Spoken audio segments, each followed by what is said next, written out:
Добър ден!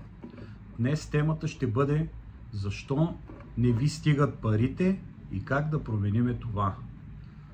Продължаваме с темата за лични финанси, понеже предното видео имаше голям интерес. Много хора ми писаха на имейла, с много хора си говорихме и обобщихме някои неща. Искам да ги споделя сега.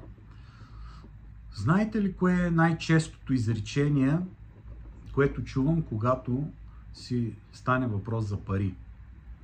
Това е: просто не ми стигат. Просто не ми стигат. Но истината е, че в повечето случаи проблема не е в това колко пари взимаме, а в начинът, по който управляваме парите си.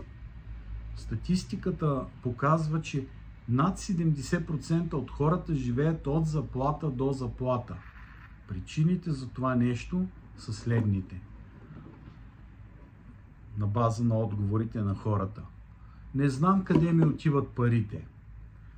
Нямам система, която да ми управлява парите. Харчим емоционално вместо стратегически. Имам телефон, ама сега излиза нов модел телефон, нека си го купя. Много е хубав. Пример. Причините не са в заплатите, уважаеми дами и господа, в повечето случаи. Причините са в нашите навици. Има хора, които получават 2000, харчат 2200. Има, които взимат 5, харчат 5200. Това е тъй наречения ефект на инфлацията на стила на живота. Колкото повече взимаме, толкова повече харчим. И какво е решението, за да ни стигат парите и да живеем нормално? Първо, трябва да си направим бюджет. Да, знам, че звучи скучно, но е ключът към свободата. Второ, плати първо на себе си. Отдели поне 10% от дохода. Когато дойдат парите, първо 10% спестяване или инвестиции и тогава всичко останало. Трето, наблюдавайте разходите си, записвайте ги. Четвърто,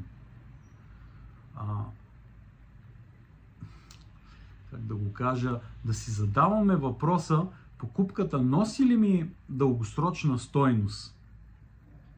Има ли причина това, което го купувам? Нали? Има ли, освен емоцията, явно има емоция, щом купувам, носи ли ми, има ли логика това нещо?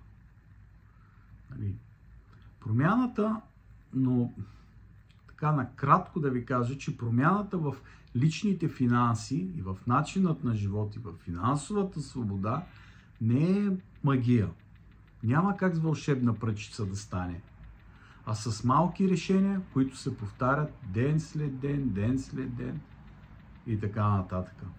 Ако това видео ви е било полезно, пишете ми на имейла petar.lazarov1979@bbv.bg и ще можем да поговорим как да управлявате по-добре парите си и да бъдете финансово свободни и щастливи още днес. Имаше голям интерес, писаха ми много хора.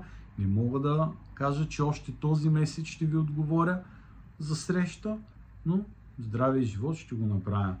И това е изключително важно, защото, както предния път казахме, има отношение към инвестициите. Когато човек е финансово свободен, живее нормално, заделя пари, той на следваща стъпка може да инвестира, може да помисли за бизнес. А нашата тема, нали, и канала се казва Бизнес Мастер-клас. Идеята е от хора, които реализираме целите и мечтите на някой друг, да се превърнем в хора, които реализираме нашите цели и мечти. А това е свързано и с финансовата свобода на отделната личност.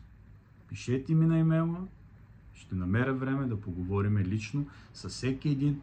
Имам образци на бюджети, ще ви дам бюджет, запишете си разходи, приходи, ще ги анализираме нещата и ще видим какви са решенията за вас и за вашето семейство.